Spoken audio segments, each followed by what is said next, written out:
Bassirou Kébé, un limogeage avec le silence. Certains silences valent des promotions et certaines paroles coûtent un fauteuil en cuir climatisé. Le dernier Conseil des ministres en a offert une démonstration clinique, presque pédagogique. Bassirou Kébé, désormais ex-DG de SNHLM, a été prié d'aller méditer ailleurs sur les vertus de la discipline républicaine. Limogé, remplacé, redéployé vers peut-être de nouveaux horizons? L'administration adore les euphémismes. Ils sentent la lavande mais laissent des bleus. Officiellement, rien. Officieusement, tout le monde a fait le lien. Les tensions à l'université Cheikh Anta Diop, le décès tragique de l'étudiant Abdoulaye Ba, puis cette fameuse sortie médiatique où le DG, emporté par un élan de franchise, s'est permis de critiquer ouvertement le gouvernement.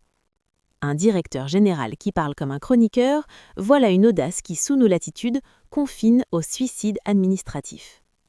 Et pourtant, l'homme ne part pas les mains vides.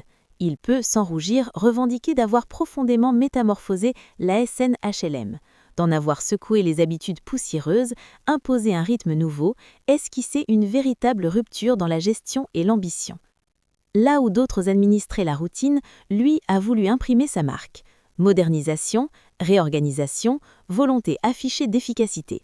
Qu'on l'aime ou non, il a tenté de bousculer la maison. Car dans les arcanes du pouvoir, une règle tacite circule comme une prière païenne. Un ministre français l'a formulée avec une brutalité chirurgicale. Quand on est au pouvoir, on se tait ou on dégage. La formule claque comme une porte de bureau. Elle ne laisse aucune place à la poésie militante. Et voilà toute la contradiction. Au sein de PASTEF, on célébrait la parole déliée, le débat sans muselière, la liberté érigée en étendard. Oui, chacun peut parler. Mais visiblement, pas avec la même intensité lorsqu'on tient un stylo qui signe des marchés publics. La liberté d'expression version exécutive ressemble à ces jardins publics impeccables, on peut s'y promener, mais pas piétiner les pelouses sensibles. Le départ de Bassirou Kébé sonne donc comme un avertissement enveloppé dans un communiqué lisse.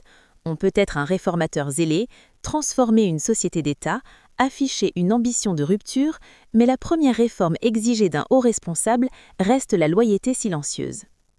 La morale de l'histoire est simple et cruelle.